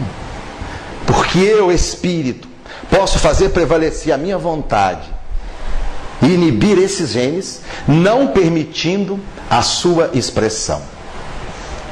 Olha o que escreveu um autor materialista. Se meus genes não gostarem do que eu faço, eles podem ir plantar batatas. Só que ele não podia dizer isso, porque ele é materialista. Ele acredita que nós somos genes e ambiente. Ele não podia dizer isso, nós podemos. Nós podemos. Eu sou senhor dos meus genes. Eu quem? Eu, consciência. Extrafísica. Esse aqui vocês já conhecem, Richard Dawkins, grande crítico das religiões, autor de O Gene Egoísta. Olha o que ele falou: só nós podemos nos rebelar contra, que é rebelar, gente, rebelar contra a tirania dos nossos genes. Os próprios materialistas reconhecem. Ter o gene não quer dizer que esse gene vai se manifestar. O espírito é senhor da genética. Olhem só o que escreveu Allan Kardec.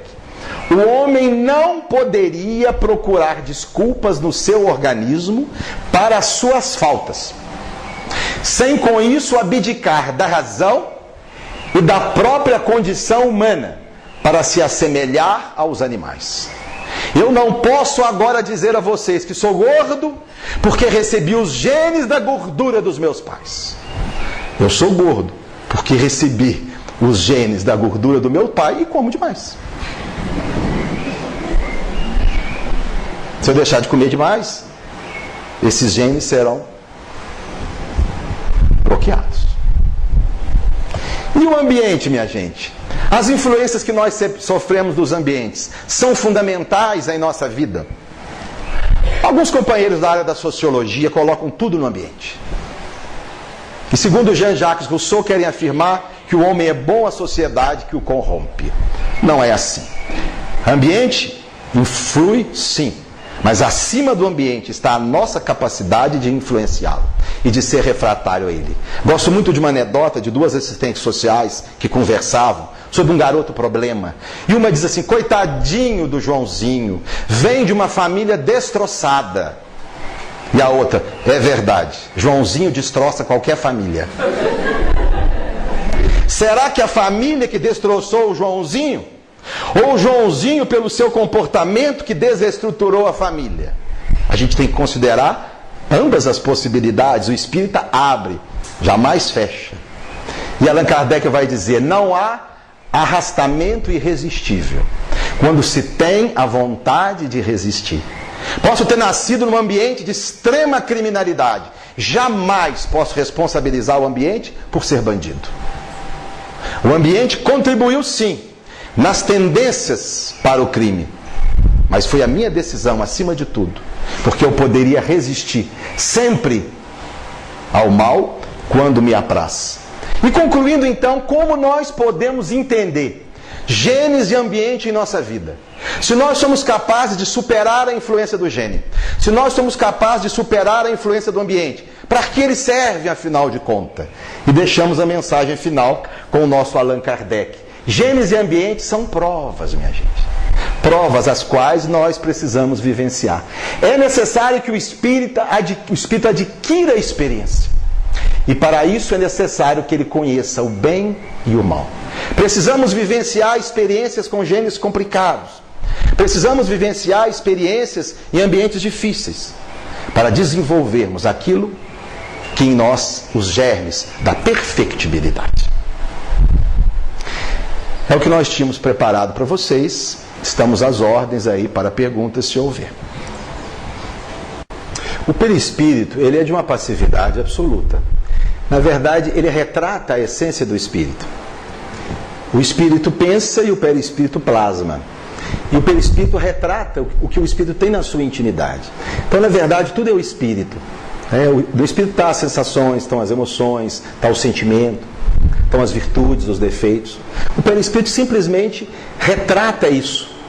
E o espírito se vale dele como intermediário para que a realidade espiritual aconteça na matéria física. Porque as diferenças vibratórias entre o espírito e o corpo físico são muito grandes. O espírito não teria como agir diretamente sobre o cérebro. São energias muito diferentes. Então o que o perispírito faz? Apenas isso. Ele é o canal, é o conduto através do qual o espírito se interage com o corpo. Sem o perispírito não seria possível. Mas o perispírito em si simplesmente retrata o que é o espírito. Percebe? A verdade é o espírito. O perispírito é de uma passividade. É apenas um fio condutor que leva o foco da eletricidade ao aparelho. Era isso que você estava... Tem como separar o espírito do perispírito? Não é possível. Não é possível. O perispírito, a partir do momento que existe, o perispírito se exterioriza dele. O ato do espírito existir leva à existência do perispírito. E a mente, nesse caso, ela está? A mente é o espírito. A mente é o espírito. Eu acho que tem uma aqui, né?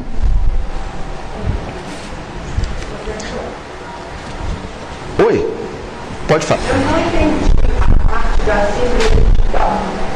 Você falou que não é influência do espírito, que é do gene. A síndrome de Down é um cromossomo doente. Então, esse cromossomo doente vai fazer com que se forme um cérebro com dificuldade intelectual. O cérebro do portador de síndrome de Down é que é o responsável pela baixa inteligência que ele tem. Não é o espírito que tem baixa inteligência. O espírito é normal. Aí nós já estamos entrando numa lei de causa e efeito, uma lei de causalidade. Todo problema que se dá no cérebro se dá em decorrência de um impulso que vem do espírito. Foi um espírito com um problema kármico qualquer, um sentimento de culpa, uma atitude equivocada que fez e não se reparou. Esse espírito doente que faz com que esse cérebro fique lesado. Mas não é o espírito que tem baixa inteligência. Aqui a gente está analisando só a questão intelectual. Quando eu digo que a depressão e a esquizofrenia são do cérebro, são do cérebro. Quem as causou? O espírito. O espírito causou no cérebro a doença. E causou a síndrome de Down também? O espírito que traz a culpa na hora da formação do corpo. O espírito, trazendo os seus problemas, na hora da formação do corpo, atraiu um espermatozoide ou um óvulo que tinha o problema. E aí formou um cérebro doente. O espírito atraiu essa célula doente, porque trazia os seus problemas espirituais. Só concluir o que eu penso a esse respeito, até com o tratamento, fala o seguinte: nós somos um ser espiritual, lógico, vivendo que não está sendo uma experiência humana. Então a pergunta a respeito da as questões clínicas e médicas, mas a interpretação doutrinária das questões é que efetivamente o corpo que nos é dado, que nos é projetado, muito bem descrito na situação civil, é exatamente isso para compor um cenário que vai fazer parte da nossa evolução necessária nessa encarnação, com deficiências físicas ou intelectuais, de acordo com as nossas necessidades evolutivas nessa encarnação, que são necessidades ou intelectuais ou necessidades morais. Por exemplo, a síndrome de Down, ela pode representar, e na maioria das vezes a gente sabe, e outras síndromes também, que afetam o pensamento, a sobriedade humana, que os espíritos têm um sofrimento, inclusive, muito grande, muito severo, o sofrimento que tem passado na encarnação, e toda uma capacidade intelectual, às vezes, altíssima, e se viu preso naquela condição, muitas vezes sem poder se expressar intelectualmente, mas aquilo fazia parte do desenvolvimento espiritual. Tem um exemplo fantástico, um rapaz, um menino que é autista, um chinês. Ele é uma das 4 pessoas que conseguiu, no mundo, executar uma obra clássica de Liszt, de grande pianista. Nem o próprio Liszt conseguiu executar a obra que ele criou. E esse rapazinho autista chinês, ele consegue. Ele é tão dependente que ele é levado ao piano de uma pessoa. E ele senta ao piano, se transforma num músico maravilhoso. Agora, um outro aspecto fantástico que eu achei para concluir a sua palestra é colocando a questão exatamente da situação do corpo físico, que é a questão genética, e a questão do ambiente. Nada, absolutamente nada justifica um ser humano, um ser encarnado. Aí, encarnado um ser humano, né? Porque, primeira coisa que é muito clara na doutrina, o certo e errado é consciência, está na consciência, então espiritual. Está lá na nossa criação enquanto um ser espiritual. E as outras situações, tanto genética quanto ambiente, jamais poderiam ser predominantes, decisivas nas nossas ações.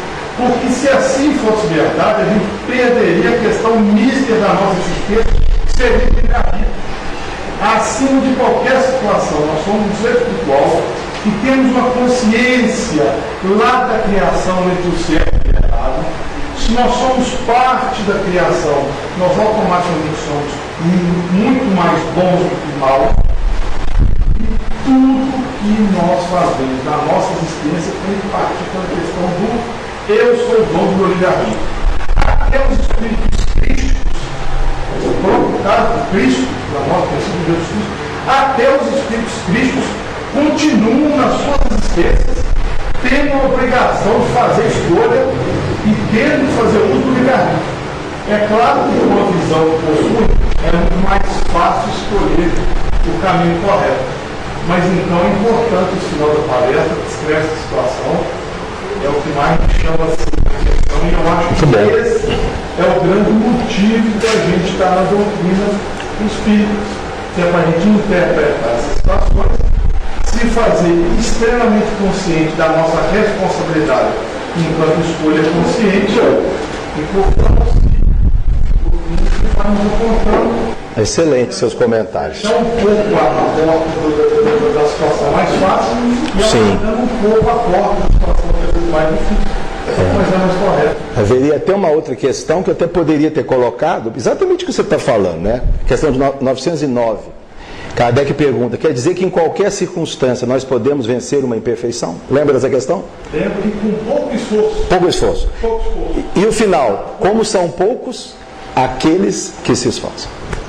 909. Então, Mas quando a manifestação psicológica, alguma esquizofrenia, até que ponto o espírito pode reverter a situação? não, são situações irreversíveis, né?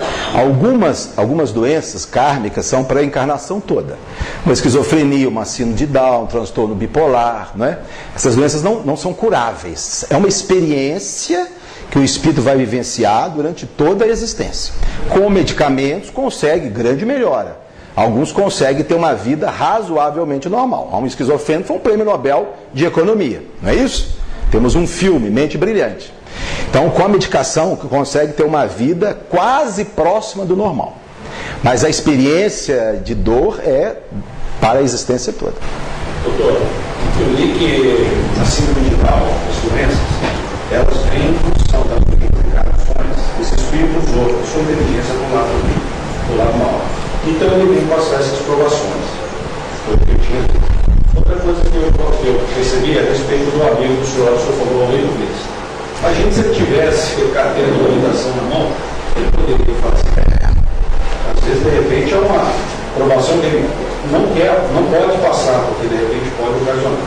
E o terceiro, a respeito da impressão digital, eu estudo no delegado da Polícia Federal de São Paulo, que ele estudou no maior banco de dados de impressões digitais que era os Estados Unidos. E tinha um criminoso, no 800 e pouco a 1900. E voltou agora a 1980 e pouco, a impressão digital, ele reencarnou como novamente. É a mesma impressão? É a mesma impressão digital. Impressionante esse caso. Está na internet? Eu vi, não, foi uma palestra no Rio de Janeiro. Ele fez um estudo e passou sobre o policial federal de São Paulo.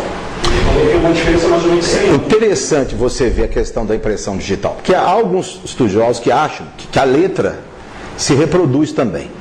Eu assisti uma palestra há muitos anos do Perandréia, que era um especialista em grafoscopia, que ele estudou mensagens que o Chico recebeu, comparando a letra do espírito com a do indivíduo, e viu que era igual. Eu fiz essa pergunta para ele na palestra, se ele achava que o espírito tenderia a manter um padrão de letra, e ele acha que sim, que ele acha que a letra tem muito do espírito. Não seria absolutamente idêntica, porque há questões físicas envolvidas, mas teria muito a ver. Então, a questão da identidade, quer dizer, até isso é algo que a gente precisa estudar, né? Ele aumentou sua impressão de fato. Legal. No meu livro do Espírito, tem uma pergunta lá que fala se pode formar um corpo sem um espírito, não há um espírito destinado a ele. Então a resposta é que sim. Então, o corpo físico pode ser formado sem um. Pode. André Luiz estuda isso no Evolução em Dois Mundos, e ele fala que é o psiquismo da mãe cria um campo mental com a forma do filho. É uma mãe que deseja muito um filho, mas que está vivendo uma provação nessa área, não virá. E o desejo dela faz com que o próprio inconsciente dela crie a forma onde vai se desenvolver o embrião, que vai abortar ou então pode até nascer, e nasce e morre. Então essa possibilidade é admitida no Livro dos Espíritos e também na obra Evolução em Dois Mundos. Você pega a segunda parte da Evolução em Dois Mundos, aquela parte tem umas perguntas e respostas, você vai achar lá a resposta do André Luiz sobre isso. É a mãe que cria o campo psíquico para a formação do corpo. O que é uma mente, hein? O que é uma mente que deseja, hein? O dia que a gente usar essa mente que deseja para o bem, hein? É sabido de todos nós que a regeneração estamos batendo nas portas dela. Eu queria que você soubesse, para adiantar alguma coisa, a respeito dessas futuras reencarnações, esses genes, essas doenças congênitas, esses maus que nós estamos evidenciando hoje. Eu tenho visto algum assunto, mas eu estou com curioso ainda. Você tem alguma informação para nós sobre os corpos na regeneração? Interessante. Se alguns ovos grosseiros. Sim. Sim. Com relação especificamente a isso não. Mas uma coisa correlata, eles perguntaram uma vez ao Chico a respeito da importância de Joana d'Arc. Joana d'Arc sempre foi considerada uma figura extraordinária, mas do ponto de vista histórico, o que Joana d'Arc fez naquela encarnação foi algo pouco significante. Eles perguntaram por que sempre os espíritos deram muita importância à reencarnação de Joana d'Arc. E o Chico explicou que o papel da Joana d'Arc em libertar ali e terminar com aquele processo de guerra entre ingleses e franceses foi fundamental para preservar alguns genes que seriam usados em grandes intelectuais que viriam já para o iluminismo. Aquela miscigenação que havia, a guerra franco-inglesa, estava levando a uma miscigenação de genes que poderia dificultar, nos séculos seguintes, a formação de corpos, de cérebros, para grandes intelectuais que viriam. Voltaire, Montesquieu, Rousseau, essa turma toda vinha. Então olha que coisa extraordinária, os espíritos já preocupados Joana d'Arc foi século XIII, 1200 e poucos. Século XII, 1100. Já foi chamada, foi muitas vezes. Século XIV. 1348.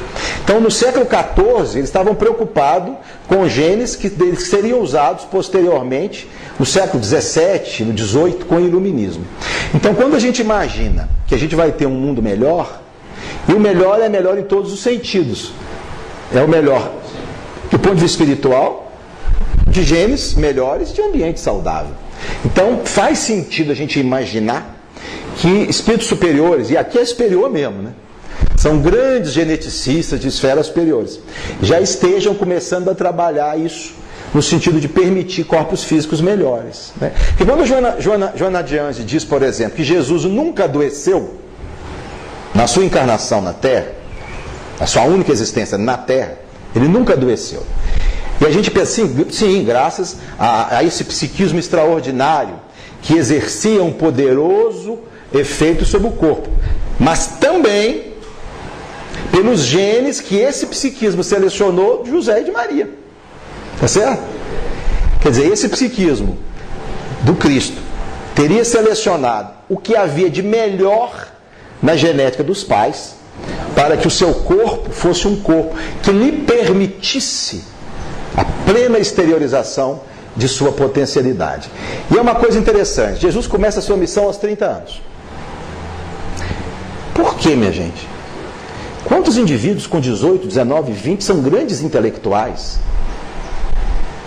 Einstein descobriu a teoria da relatividade muito antes disso. Por que 30 anos? Há um estudo na neurociência mostrando que aquela região do pré-frontal que eu mostrei ali só amadurece aos 30 anos. Até os 30, essa região ainda está em processo de amadurecimento.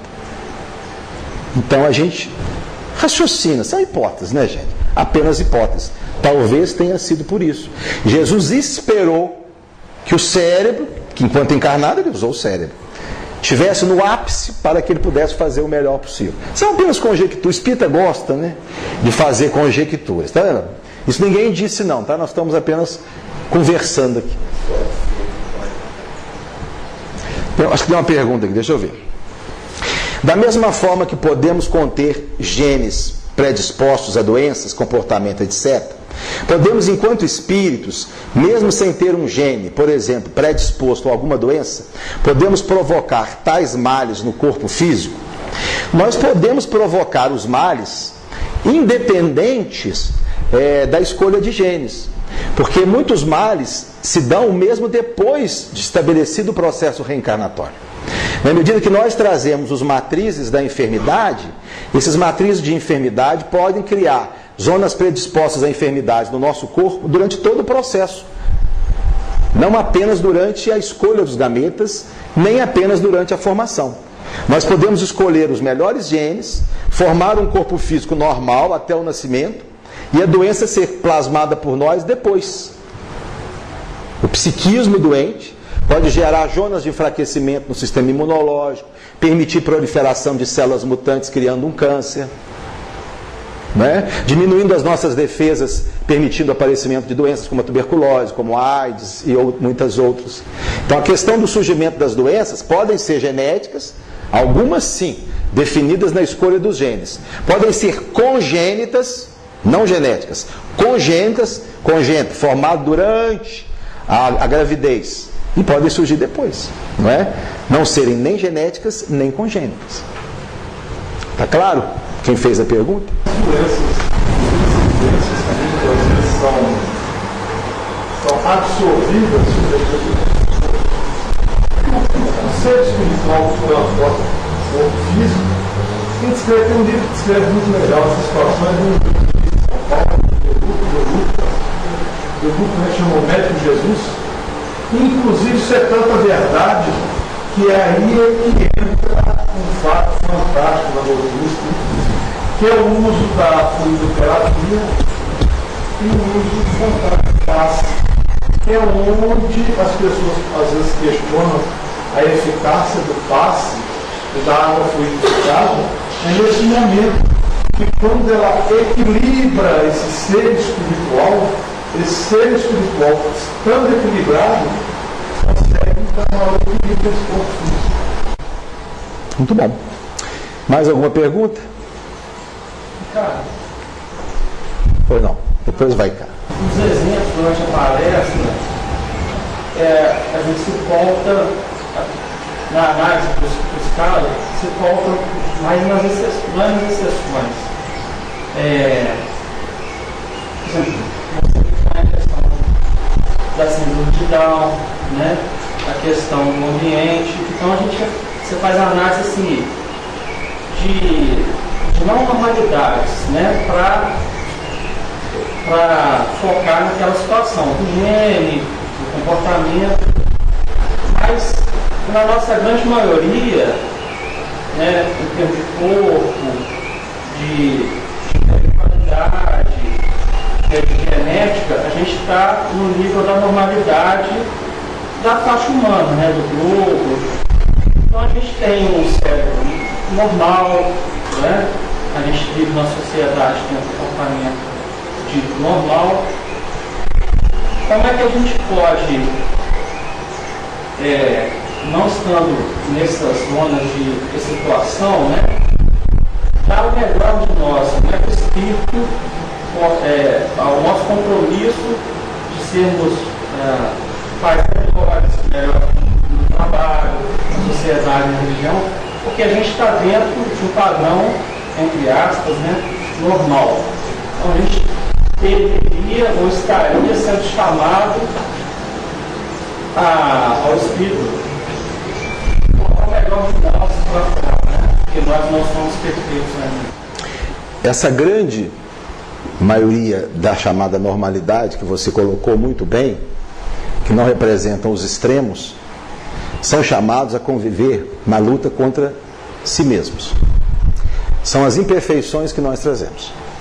Não precisamos viver nenhuma dessas situações dramáticas, não precisamos viver em ambientes inóspitos, não precisamos cultivar doenças graves. Viver com nós mesmos já é o grande desafio. O maior problema que nós temos na vida somos nós. Não são as pessoas que convivem conosco, não é o ambiente de trabalho, não são as enfermidades. Os grandes problemas é a gente se aguentar. A grande dificuldade é a gente se aguentar. Há pessoas que tiram viagem de férias, precisam descansar. Fica 30 dias fora, volta, às vezes pior. Ela se leva junto, o problema é esse. Não é? E a gente se leva e a gente não tem como não se levar. Então, o grande desafio para nós, nessa pretensa normalidade, é viver com os nossos defeitos. Cada dia. Tentar controlar um pouquinho aqui, uma impulsividade ali, um mau humor a colar, uma pressa aqui. Esse é o nosso desafio. Esse é o convite. A gente ser um pouquinho melhor dentro disso que nós somos e que trouxemos. E isso não depende de gênero nem ambiente. Isso vem conosco, tá certo? Isso é o que nós somos. Porque a gente já está encarcerado, né? Já. Já estamos encarcerados. Você ia perguntar? Tem uma frase, de vez em quando ela me vem à cabeça, eu fico pensando enquanto eu estou dissertação. Comecei a enxergar ela entendendo melhor, de acordo com o que eu li, que fala assim que nós, quando humanos, somos o mundo em si. E aí, quando tu foi mostrando o cérebro, falando dos genes e falando da vida, do mundo espiritual, se encaixa nisso aí, essa passagem, essa frase que diz assim, o ser humano é o mundo em si, como se relaciona ao universo, a tudo que temos que não conhecemos, que precisamos encaixar. Pode fazer isso para mim? Nós não fizemos nessa nossa abordagem a possibilidade de interações entre as mentes encarnadas e desencarnadas, porque seria outro estudo. Nós focamos genes em um ambiente biológico. Se a gente for julgar nesse mexido as mentes desencarnadas ligadas a nós, interagindo conosco, a gente vai ter aí não mais um quarto elemento, mas um quarto, quinto, sexto, sei lá quanto. É isso que você colocou, né? Nós estamos ligados por correntes psíquicas a espíritos que estão sintonizando conosco, ou que nós estamos sintonizando com eles. Quando a gente vê uma pessoa machucada na rua, e lamentavelmente cada dia se vê mais isso, e alguém tirar uma foto da perna estraçalhada, e colocar na internet, e todo mundo vê e olha, e mostra para o outro e comenta, nós estamos ligados a espíritos em grande sofrimento. Estamos atraindo para nós uma energia péssima, que nós não sentimos, mas que vai se refletir em impaciência, em mau humor, em tristeza, em agressividade. São essas ligações que se dão no campo do psiquismo, que os cientistas estão longe de descobrir, mas que nós espíritas sabemos. Nós estamos mergulhados num universo não só de sons nem de eletromagnetismo, mas de pensamentos. Então essa interação é muito mais ainda do que nós estudamos aqui. Seria um outro seminário, não é? Para a gente estudar só isso que você muito bem colocou. Meus amigos, a última. Se a gente pudesse quantificar essa influência dos gêneros, das circunstâncias, e também colocar o papel do livre-arbítrio, quanto mais ou menos seria isso? Será que a circunstância ela definiria o nosso comportamento, a nossa vida em 30%, em 40%? Será que a gente poderia pensar dessa forma? Tudo depende da condição intelecto-moral do espírito encarnado. Um espírito próximo do primarismo, um espírito limitado, um espírito que ainda não desenvolveu a capacidade de autocontrole, vai ser profundamente influenciado. Sempre pode superar o meio, sempre pode superar os genes, mas vai ser muito influenciado. O espírito de condição superior, ele é capaz de pairar acima de tudo isso. Tá? Um espírito de uma esfera crística, não há gene, não há ambiente que o atinja. Então, essa proporção que você coloca, uma relação matemática, né? Você é da área de exatas? Sabia. Essa relação matemática, ela é impossível porque depende do fator número 1, que é a condição intelecto-moral do espírito reencarnado. A partir daí, abre-se toda uma gama de possibilidades. Espírito mais atrasado, maior influenciação, tanto genética como ambiental.